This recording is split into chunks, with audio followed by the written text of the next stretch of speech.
Today I got this 5-string Fender Precision bass, and it's got quite a bit of rattle, especially down in the lower end. So today I want to show you a few little things to set it up and tackle a few misconceptions about the neck straightness. I'm Dave with Stringing It Together, and let's dive in.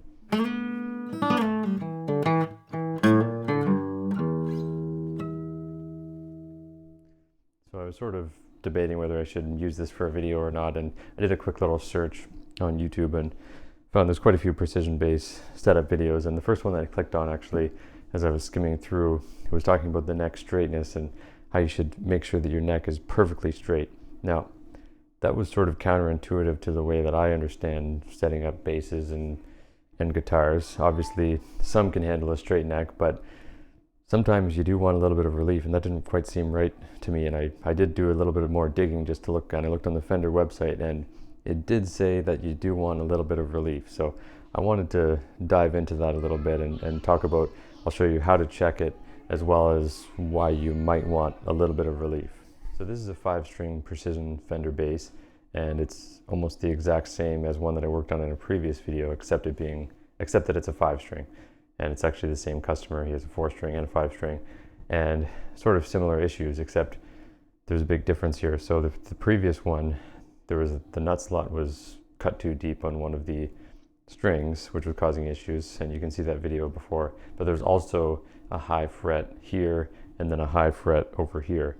Whereas this one, when I use the fret rocker, it's level all the way up on all the strings. There's a slight high fret up here, but it's pretty minimal, and the buzzing only actually happens down on this end.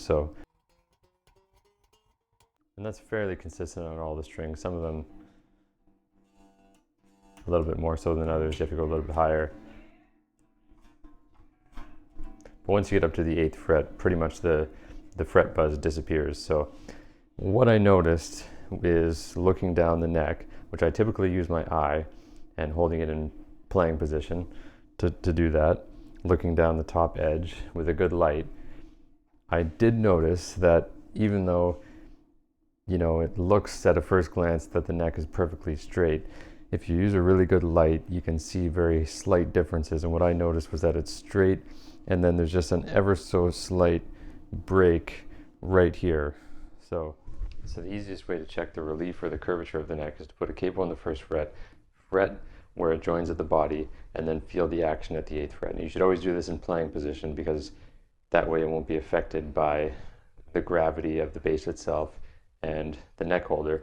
And if there is a gap, then you can use what's called a feeler gauge to measure that gap. So these have measurements on them, and you can stick it under there. In this case, it's resting right up against the frets. Let's take a closer look. So this is a close-up of the 8th fret. I've got the capo on the 1st fret, and I'm just going to slowly press down on the 17th. Now, I've got pretty good eyes, and right about there, it's touching. Now, the problem with this is that I haven't actually fully pressed down that 17th fret.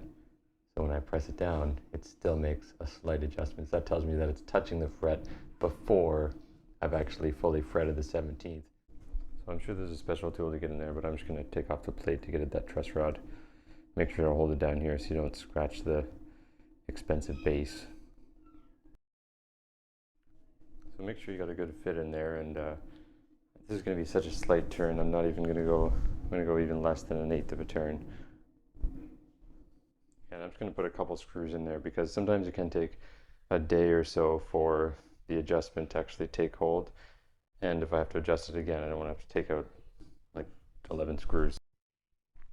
So I tuned it back up, and it definitely helped, but it's still buzzing a little bit. So let's check the relief again. So even if I fret it all the way up here, I have the 5/1000 of an inch feeler gauge, and it's about 5/1000 of an inch right there. So I could still go a little bit farther, which I'm going to do. Okay, so I did that other 8th turn adjustment, and you know, if I fret the 17th, 18th fret, that's sitting at about 8/1000 of an inch. Now, I'm not going to go any farther than that, because this will make a little bit more of an adjustment over the next day or so, so I'm going to leave it at that. But one thing I noticed, that the A string was still buzzing a little bit, and let's check the height of that. We're trying to match the angle of the radius, and it's actually a little bit lower than it should be.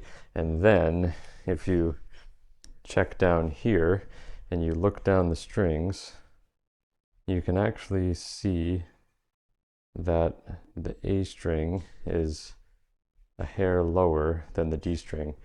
Now, that can affect the feel, but it's also obviously in this case affecting the buzz. So I'm just going to raise this up just a little bit, and that should take care of that final little bit of buzz. That was a very quick adjustment. All it was 2 little turns of the truss rod, about an 1/8 turn each, so 1/4 in total, and that fixed the issue. So the action or the relief when I'm sitting on the 1st fret and 17th fret, like I said, was sitting at about 1/8 of an inch, and I'm gonna let that sit because since you're working with wood, it can adjust. It takes about 24 hours for the full effects of a truss rod to be felt. You know, if you're a Lord of the Rings fan, there's no need to be hasty.